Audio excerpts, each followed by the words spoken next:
Welcome to Half 2-4. Today in the show, the era of bottomless Arab wallets in England is officially over. The publication, The Times, has revealed the financial catastrophe of Newcastle, which forces the sheikhs to sell shares and give away Anthony Gordon. An unexpected maneuver of the year in the Premier League, Pep Guardiola officially remains at Manchester City, repeating the path of Jurgen Klopp. The first transfer strike of Michael Carrick, Manchester United signs Ederson from Atalanta for €48 million. Also today, the immense suffering of Cristiano Ronaldo and the closed transfer tandem of Jorge Mendes regarding the future of Bernardo Silva in Madrid. We talk about all this and much more right now. Pep Guardiola officially remains at Manchester City. Yes, you heard everything correctly, and this is absolutely not a joke. While the entire football world, holding its breath, saw off the Catalan with tears in their eyes and prepared for the arrival of Enzo Maresca, the boardrooms of the citizens pulled off the most unexpected maneuver of the year. Pep does not leave Manchester completely. We have just had backstage information confirmed. The Spaniard instantly returns to the structure, but already to the position of global ambassador of the City Football Group holding. He will no longer stand in the rain on the touchline, but will receive a new grand role, factually repeating the loud boardroom path of Jurgen Klopp in the Red Bull system. Now, 10 clubs on 4 continents, from Girona and New York City to Palermo, will have a direct line to the man who invented football anew. His task is technical consultations, curatorship of specific projects, and global coordination of boardroom decisions. And do you know what is the funniest part? Before this unexpected turnaround, Sir Alex Ferguson himself, a man who for 21 years was a god of this league himself, sent him a farewell message. The Scotsman directly wrote, "He is the greatest in this country, the tenure, the time, and for many, many reasons." To which Guardiola ironically replied with a smile, "I'm happy that Sir Alex Ferguson, the greatest, could see. I'm pretty sure to Sir Alex we are not the noisy neighbors, we are the neighbors." Right here the real discussion begins. Who of them is greater? Let us arrange a total accounting battle of the 2 greatest eras in the history of British football and compare the bare figures and finances of our analytics. Let us begin with the unique statistics, where the total duration of tenure and Premier League matches are reflected. Sir Alex managed MU in the Premier League era for 21 years, having conducted 810 matches and secured 528 victories with 168 draws and 114 defeats. Pep Guardiola worked for exactly 10 years and played 380 matches in the Championship. The statistics of total results of Pep are far denser, as over a decade he secured 260 victories, recorded 58 draws, and suffered only 52 defeats. And if we now look at the total win rate, then here the situation becomes even more interesting. The percentage of won matches of the Spanish innovator is significantly higher, 71% against 65% for Fergie. This is absolutely the highest indicator in the history of the league. Further, we smoothly move into the exhibition hall with trophies. By Premier League titles, Ferguson remains the unreachable king. A 3-digit figure of 13 golden medals against 6 for Pep. By domestic cups, the Scotsman collected 19 cups, while the Catalan won 8. However, Guardiola won 4 Premier League titles in a row. Nobody in England has done such a thing, while Sir Alex took 3 in a row 3 times. In European cups at the level of these clubs, the situation is different. The Scotsman secured 2 Champions Leagues for Manchester, and the Spaniard won 1. Although in total over his career, the Scotsman has 38 trophies in his asset, and the Spaniard in Manchester has 20. The next step leads us to a comparison of the total efficiency of the goals. The attack of Sir Alex in 21 years hammered 1,627 goals, with 710 conceded. This is approximately 0.9 conceded goals per match. The boys of Guardiola, in a twice shorter term, produced a crazy pressing 965 scored goals and only 335 conceded. Here, Pep breaks records, scoring an average of 2.5 goals per game. In addition, by the percentage of points earned per match, Pep outperforms the Scotsman, 2.37 points per game against 2.05 for Sir Alex. And now the hottest part, transfer budgets. The world has capitally changed. For all 27 years of tenure at Old Trafford, Sir Alex Ferguson spent approximately 790 million euros on player purchases, and according to the data of pure English calculations, about 390 million pounds. Guardiola, in 10 years, dropped an astronomical sum on boardroom transfers, over 2 billion euros. That is, Pep spent 5 times more in twice less time. The most expensive transfer of Sir Alex in his time was Dimitar Berbatov for 38 million euros. In turn, Pep eclipsed this record with the purchase of Jack Grealish for 117 million euros. And in conclusion, interesting facts add the final touches to this portrait. During the times of Ferguson, the main individual award of the planet at Old Trafford was won by Cristiano Ronaldo in the year 2008. Under Guardiola, a reinforced concrete triumph in the year 2024 was finalized by Rodri, becoming the first player in the history of Manchester City with this award. Listen, my opinion is simple. They are both managed at such a level where comparing is almost pointless. These are two absolutely different football civilizations. Sir Alex Ferguson built an empire on his knee in an era when 30 million was space, and held the structure by virtue of iron authority, having built a legend out of nothing. Pep Guardiola stepped into a ready financial system, and by virtue of billion-dollar injections and his ingenious tactics, created an ideal machine that completely reshaped the understanding of modern football. The new role of Pep in the holding is a powerful boardroom move of the bosses, which reliably ties the Spaniard to the club's system. Who is greater? Asked Ferguson. He has already answered. And his answer is Pep. And what do you think, friends? Michael Carrick has just officially received the job. And already in a few hours, the first transfer, MU confirmed Carrick as permanent manager until 2028. The man who came to save the club in January now builds it anew, and the first brick is already in place. And so, what is happening? Manchester United is at the final stage of signing Ederson from Atalanta, approximately for 48 million euros, plus 5 million euros of bonuses. According to data from Matteo Moretto, the two clubs have already reached a verbal agreement. Details remain, and they, it seems, will not become a problem. Personal terms are agreed. Ederson signs a 5-year contract with United. Who is this Ederson? 26 years old, a Brazilian, plays as a defensive midfielder. This season he played 30 matches in Serie A, scored 2 goals, made 1 assist. The statistics are modest, but this is not the point. Ederson is not the one who scores. This is the one who holds everything together. A powerful defensive base, excellent tactical reading of the game, excellent work with the ball. That is exactly why Gasperini for years built the midfield of Atalanta around him. And now, attention, this is where the interesting part begins.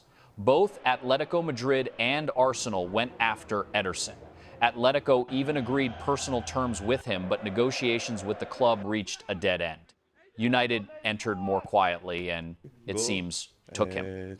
And you know what else is interesting? A year ago, Atalanta wanted from 60 to 75 million euros for him. Today they sell for 53 million euros because the contract expires in 2027, and the club simply cannot afford to lose him for free. Carrick has just sat in the chair and is already signing. This is an important signal. MU returned to the Champions League. It is necessary to build the squad. Ederson is not a glamorous name, not Mbappe, not a tabloid headline. But this is exactly the type of player that United has lacked for years. A reliable, tactically mature defensive midfielder who can be trusted with the center of the pitch. The first transfer of Carrick is smart. Let us see if the next ones will be the same. Bruno Fernandes, player of the season of the Premier League 2025-26, the man whom they wanted to sell so many times, who was blamed for weak big matches, who was criticized even when he dragged United on himself. Now officially the best in the league. Look at the figures, 8 goals and 20 assists. And here is where the most important thing is. 20 assists equate him to Thierry Henry and Kevin De Bruyne. This is a record of the league in a single season. 3 are at the top, and Bruno is now among them. at 31 years old. And now attention, 132 chances created over the season in the PL. The most in the entire league, 43 more than the second one in this indicator. This is no longer just statistics, this is dominance. Bruno bypassed in the voting the trio of Arsenal Raya, Gabriel and Declan Rice, and Erling Haaland himself with 27 goals over the season. That is, the top scorer of the league lost the award to Bruno. Without goals, but with a record of assists. The league voted for the creator and not for the destroyer. Before this, Fernandes had already taken the award of the best player, according to the football writers, the first player of Manchester United since the times of Wayne Rooney in 2010. A season of individual trophies. And all this against the background of the fact that United finished third and returned to the Champions League. And yes, this is the first such award in the career of Bruno. The previous player of MU with this trophy was Nemanja Vidic in 2010-11. 15 years they waited. This season, Bruno Fernandes did what the fans of United dreamed of for years. And at the moment when the club needed it most, Carrick came, the club came alive, and Bruno lit up. A record of assists, the award of the season, the Champions League, everything in 1 year. Does anyone else want to talk about the fact that he needs to be sold? João Felix, player of the season of the Saudi Pro League. 20 goals, 13 assists. And yes, you were not mistaken, that same Felix, whom Chelsea was selling like a hot potato, the one who in Atletico was considered a failure, the one from whom everyone waved off. Now he is the best in the whole league. Let us begin with the main thing. Al Nassr won the championship of the Saudi League 2025-26 in the final match, having crushed Damac 4-1. Felix, Maine, Coman, and a double Ronaldo, a holiday at Al Awal Park. As for Ronaldo, this is his first club trophy in 5 years. The last time he held a trophy in his hands was in the year 2021 with Juventus, when he won the Italian Cup. 5 years without a trophy. For a man who is used to winning everything and always. And do you know what is the most interesting part? Felix himself told what was happening with Ronaldo inside. I know, because I see him every day, how he suffered from this. I know how much he wanted to win. I went to give him a hug. This is not just a trophy. For Cristiano, it was personal. And now, about Felix himself. 20 goals and 13 assists over the season. Fantastic for any league. He himself said about this, frankly. I found an environment that greatly favored me. The type of game, position, teammates. It ended up being a fantastic season, which ended in the best way. The man whom Chelsea took, loaned, sold, now looks at the award of the best player of the league. Karma, it is like that. And now about Ronaldo separately. 28 goals in 30 matches of the league over the season at 41 years old. The third scorer of the tournament, and once again, I will repeat, at 41 years old. This season in Saudi Arabia turned out to be amazing, and not only for Ronaldo, Felix rehabilitated himself completely. Ronaldo officially received that, for the sake of which he endured 3 years of defeats in the finals.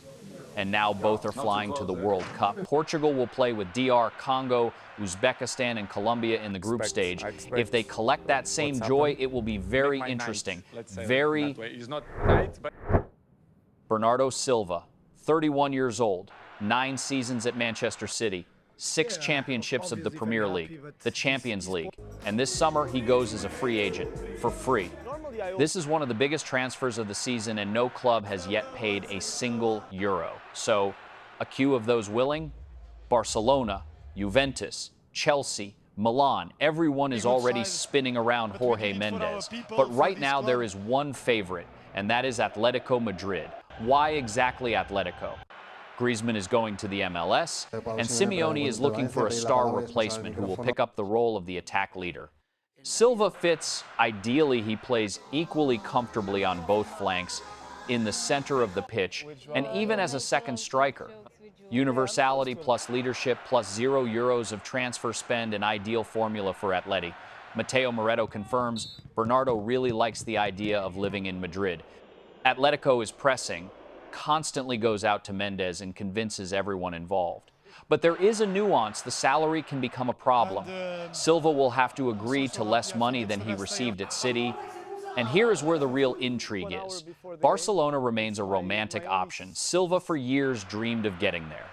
Style, philosophy, Barca. This is what he wanted back in 2022. Real Madrid also received an offer from Mendes, but the Portuguese is not included in the plans of the club. That is, of the two Madrid giants, only one remained, and that is precisely Atletico. 9 years, 77 goals and 76 assists in 459 matches for City, and now he chooses himself where he will finish his career at the top level. If Bernardo goes to Atletico, it will be the right choice. Simeone knows how to build teams around experienced players. And Silva, in the role of the leader of the new project of Atleti, sounds convincing. Barcelona is more beautiful on paper, but Madrid is more real in practice. Mendes understands this better than anyone. The year 2021. The Saudi state fund PIF officially buys Newcastle United for £305 million sterling. The football world is in panic. The fans of the Magpies celebrate on the streets and shout about a new era, crazy billions and a guaranteed place in the top four. The year 2026, the team is dangling in 11th place in the Premier League table, completely flies past European Cups for the next season, and the Saudi sheikhs unexpectedly put a part of the club's shares up for sale. Something in this ambitious project went capitally wrong. Let us break down the pure facts that the publication The Times has just published. To date, the PIF fund owns 85% of the shares of Newcastle, and the remaining 15% belong to the Rubin family. Journalists claim that the Saudis are ready to urgently sell 25% of their share to external investors. The official boardroom explanation is an urgent need for money for large-scale infrastructural projects. The club has already approved £30 million for the current renovation of the stadium. Parallelly, a new training base is being built near the airport, and ahead looms a grand reconstruction of St. James's Park. The bosses need to attract at least £300 million because directly from Saudi Arabia, the endless money stream no longer flows. Against the background of the crisis in the Middle East, the fund is reviewing its global strategy. The sheikhs have already announced that they are stopping the financing of their luxurious golf project, where they previously poured a crazy $5 billion. Now the course is taken towards strict financial stability. In addition, the Magpies were tightly squeezed by the English financial fair play rules. To avoid the deduction of points in the next season, the management is forced to sell its best winger, Anthony Gordon. The player produced a splendid season, having scored 17 goals in all tournaments, but negotiations for a new deal completely reached a dead end. Catalan Barca and Munich Bayern have already conducted preliminary backstage meetings with the agents. Newcastle demands no less than €100 million for its leader, trying to save the club budget. However, the position of the English is weakening with each day due to the absence of European Cups. After a failure of a season and 11th place in the Premier League, the club needs a total restart. So this is definitely not that majestic fairy tale that the fans drew for themselves 5 years ago. The Saudis are not fleeing England completely. They will anyway remain the majority owners of Newcastle even after the sale of a quarter of the shares. However, the very fact of attracting external capital clearly proves the era of bottomless Arab wallets in the Premier League is officially over. The club is forced to survive by the general strict rules of the market. Gordon will leave the team almost 100%. Livramento and Tonali are also under a big question, and the next year will have to be spent without big European nights. The Saudi dream has not died, but it has become much more realistic.